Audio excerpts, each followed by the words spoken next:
I fear not the dark itself, but what may lurk within it. Welcome to Lurk, bringing you creepy, strange, and bone-chilling stories, with your host, Jamie Jackson.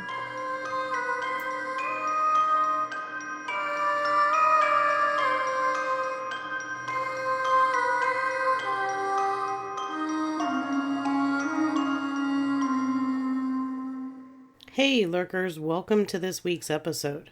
I bet you've been lurking forward to it for a while now. Thanks to one of our YouTube subscribers for that gem. I did not think it up on my own. Just a reminder that we now have a Lurk Patreon account. For the small sum of $5 a month, you can receive a shout out on an episode, a sticker, and at least 2 bonus episodes per month. We just recently posted one of the 2 bonus episodes for April that features stories from my family's home in Virginia and some EVP.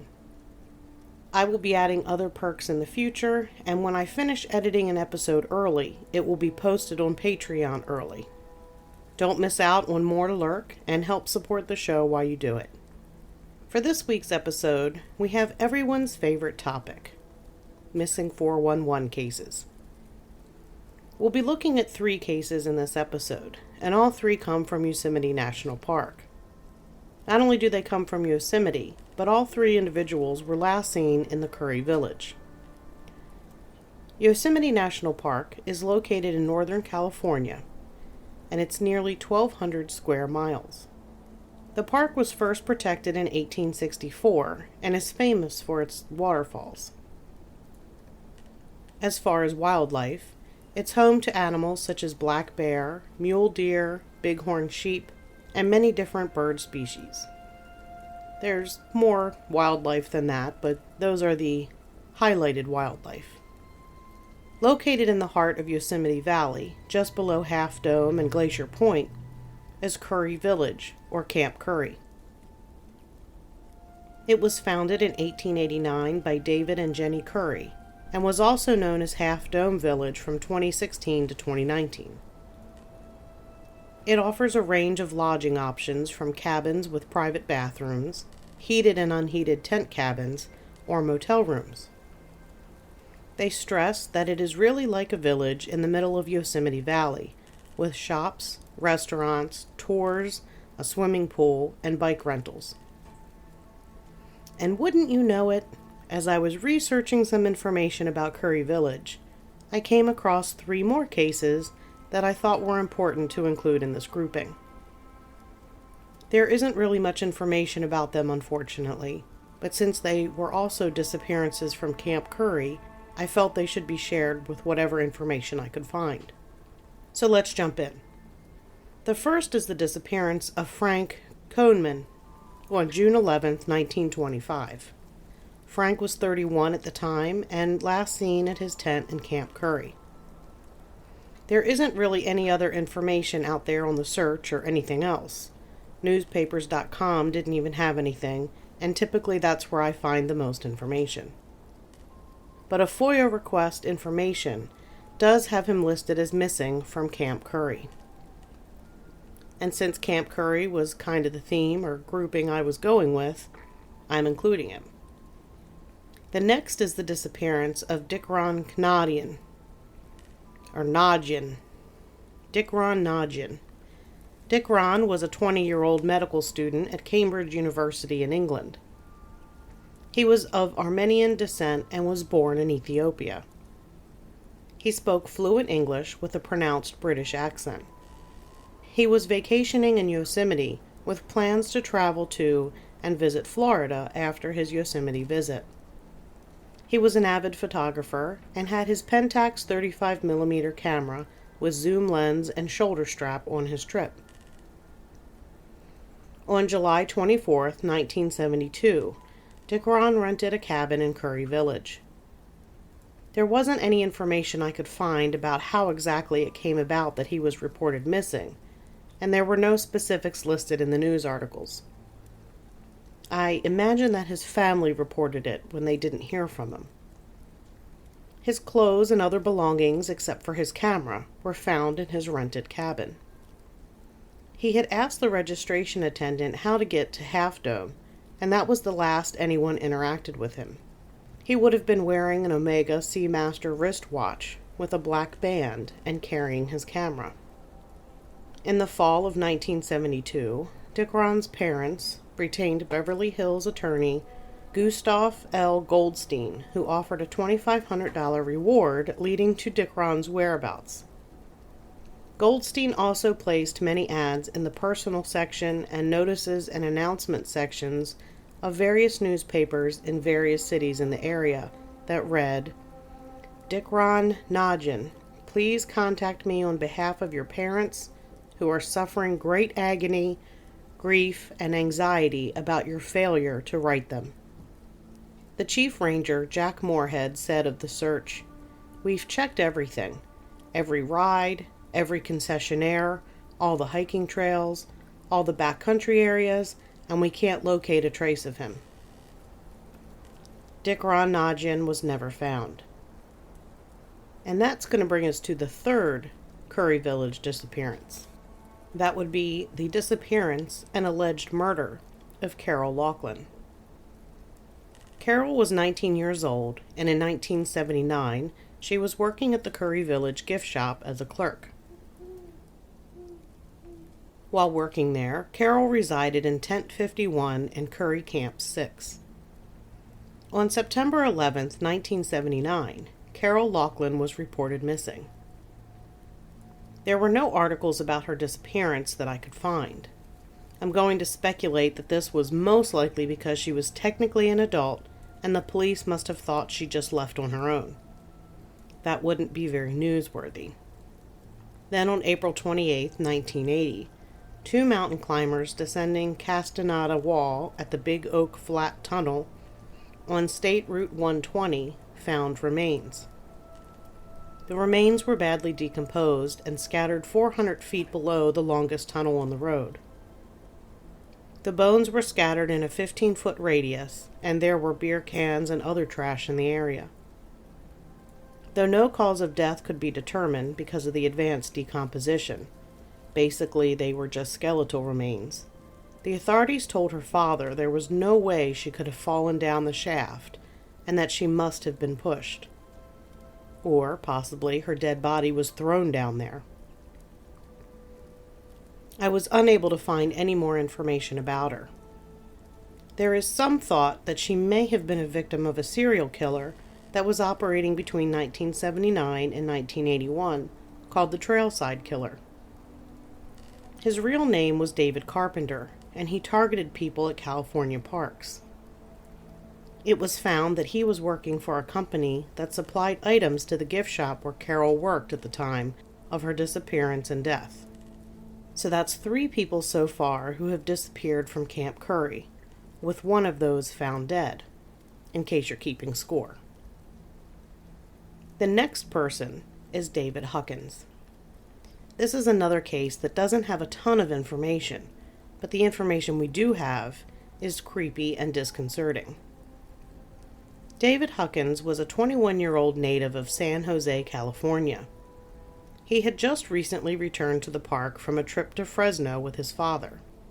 He actually had returned just hours before he was last seen. David worked at the Ahwahnee Hotel near Curry Village. The Ahwahnee Hotel is located in Yosemite Valley near Half Dome, Glacier Point, and Yosemite Falls. David Huckins was last seen on January 30th, 1986, wearing a jogging outfit near Camp Curry. He was reported missing on February 4th, 1986, when he didn't show up to work. An extensive search of the Yosemite Valley ensued, but the search failed to uncover any signs of David or clues about his whereabouts. Then, around the beginning of July of 1986, an arm was found near Lower Pine Campground. 1 week later, a torso and other body parts were found in the Merced River near Happy Isles. The two areas are about 2 miles apart. It was later determined to be body parts of David Huckins. The authorities were stumped as to the cause of death, and I was unable to find any information about any kind of resolution or cause of death determination. So that's 2 bodies, 2 people who have gone missing from the area of Camp Curry and turned up dead. 4 people total who went missing from Camp Curry. Now we're going to be skipping ahead a few years to the year of 2000. In April 2000, 45-year-old Irish national Kieran Burke traveled to Yosemite from his home in Dublin for a 2-week vacation. On April 4, 2000, he rented a tent cabin at, you guessed it, Curry Village. He was supposed to stay for 2 days, until April 6th, and then check out. He was there visiting Yosemite and a few California wineries, and was set to return to Ireland on April 11th. Kieran was an experienced hiker. He had hiked in India and also hiked in the Himalayas. On April 5th, Kieran was seen by a Curry Village employee talking to a middle-aged man about possibly going for a hike. Later in the afternoon, the employee saw them together in the same area near the front desk. On April 6th, the campground manager contacted the rangers when they found Kieran's belongings still in his tent cabin after he was supposed to have checked out. Then Kieran's rental car was found in a Curry Village parking lot. Park employees watched the car for a couple of days and noted the car never moved and Kieran never showed up. Kieran was the oldest of 5 children, with 2 brothers and 2 sisters. He was married and the father of 3 boys, ages 10, 8, and 6. His brother Lorcan contacted the Yosemite Search and Rescue when Kieran's wife said she hadn't received his customary daily call from him. Lorcan learned that Kieran was missing and that the search was started on April 8th. A 25-member team of searchers were looking for Kieran along with a helicopter and 5 dog teams. Signs pointed to Kieran planning to do a day hike, so the search was concentrated in the area around Yosemite Valley and Curry Village. The last known sighting of Kieran Burke was on April 5th, when he was seen talking to the unknown man. Officials attempted to identify and locate the man, with no luck. The mysterious man was described as being on the shorter side, with gray hair and a beard. During the search, there was one area on the riverbank where the dogs acted like they might have found a scent, but nothing was found. Acting like they might have scented something is not the same as alerting that they did find a scent. It means the dogs were interested in the area, but there was no actual alert. At the time of Kieran Burke's disappearance, the weather was sunny and warm for the first few days. Then storms brought rain and snow, and the temperatures ranged between 30 and 40 degrees. On April 15th, cadaver dogs were used in the search, but found nothing. On April 17th, search and rescue efforts were scaled back due to poor weather, the length of time he had been missing, and lack of clues as to his whereabouts. Basically, because no one knew where Kieran was headed, if he was in fact headed anywhere, the searchers had to wait until some kind of lead came in to narrow down the search. Kieran's brother Lorcan, who flew to the U.S. to be there for the search, said that Kieran was an intelligent and experienced hiker. He was the type of person that would walk into a room and people would take notice. That, in his Irish accent, would have made him a memorable person. His brother also said that he wasn't the type of person who went off trail, especially in areas he wasn't familiar with. And his doctor said that he was in great shape, based on a recent physical. Searches for Kieran Burke continued through the summer, especially in July and August, when water levels were at their lowest. No sign of Kieran Burke has been found. And now for the last of our missing persons from Curry Village. And this time we don't have to really fast forward. This disappearance happened in August of 2000, only 4 months after Kieran's disappearance. 49-year-old Ruth Ann Rupert had a backpacking trip planned with a group of people. The backpacking trip was supposed to take 7 days and was a strenuous 30-mile trip. Afterwards, Ruth Ann was going to travel to Southern California to visit friends, then head to Colorado for some more hiking. She planned to return home to Florida on August 31st. On August 14th, 2000, Ruth Ann ended up checking into the Yosemite Medical Clinic because of an eye infection. Ruth Ann had a prosthetic eye. There were some comments that the infection was in her good eye, but I found more reliable information that said the infection was around her prosthesis. She was treated and released, but not in time to join her backpacking group. She ended up reserving a tent cabin at Curry Village for 2 days and bought a slice of pizza. But she never actually stayed in the cabin. When August 31st came and went, the day she was supposed to return home, her family didn't immediately panic. Ruth Ann had made 2 other trips to Yosemite and was a very experienced hiker and climber. She had climbed Half Dome more than once. And she had scaled an Argentine peak on December 31st to celebrate the dawn of a new millennium. She also summited Mount Kilimanjaro in Tanzania, despite having a frozen foot. But eventually, after being days overdue, her family reported her missing on September 11th. That same day, rangers found her car in Curry Village with her belongings packed inside.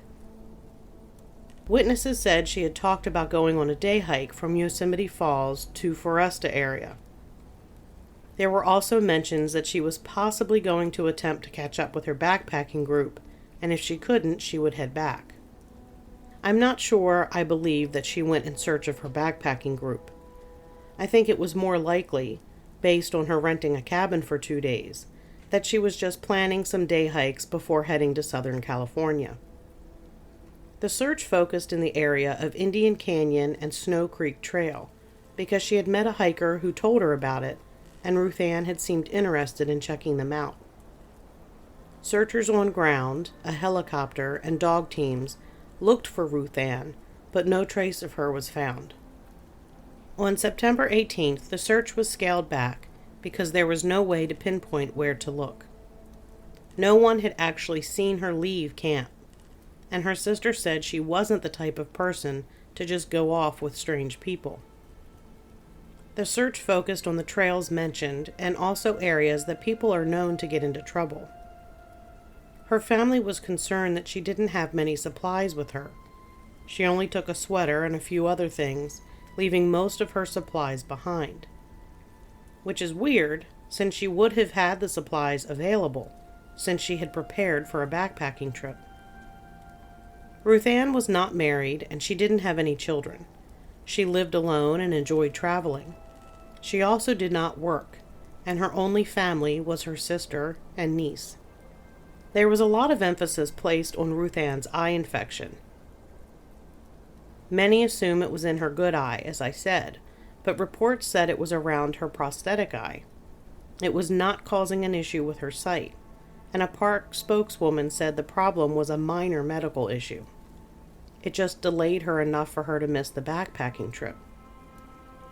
Interesting here that more areas were searched for Ruth Ann, and still, Kieran Burke, who went missing only 4 months before, didn't turn up either during this recent search. In 2008, Ruth Ann's backpack was found in Fireplace Creek drainage, which was consistent with the route she was said to be taking. Still, no sign of Ruth Ann herself has turned up. Before we end the podcast, I want to stress something for those who might be hikers or backpackers, or who might be interested in hiking or backpacking. I know I have some listeners who enjoy being in the outdoors. There are 7 principles referred to as leave no trace, and I want to touch on them here for a moment.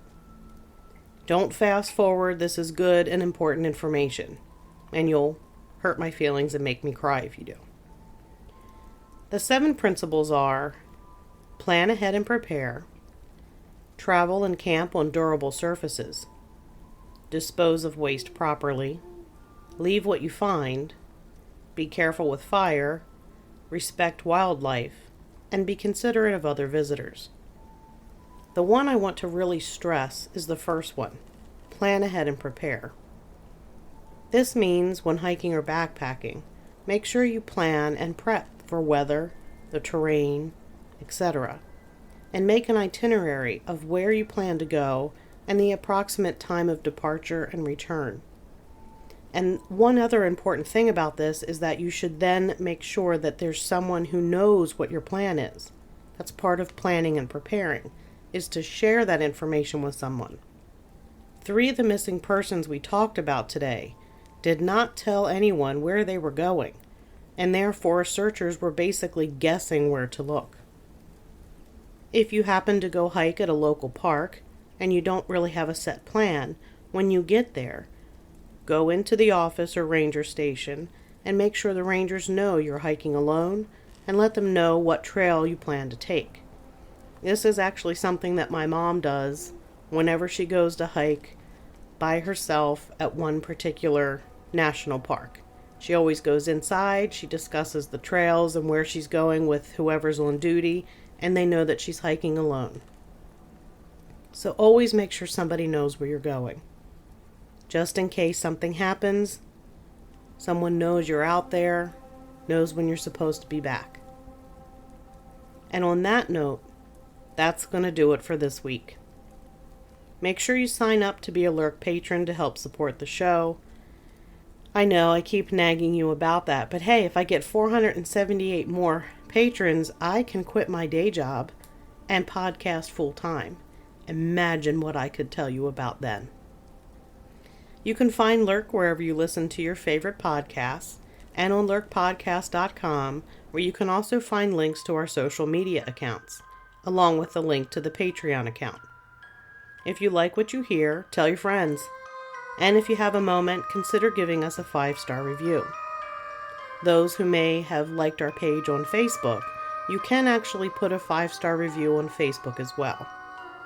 If you have a minute and you're bored at work or waiting for your kids to come out of school or something, take a moment and give us a review. And until next time, keep lurking.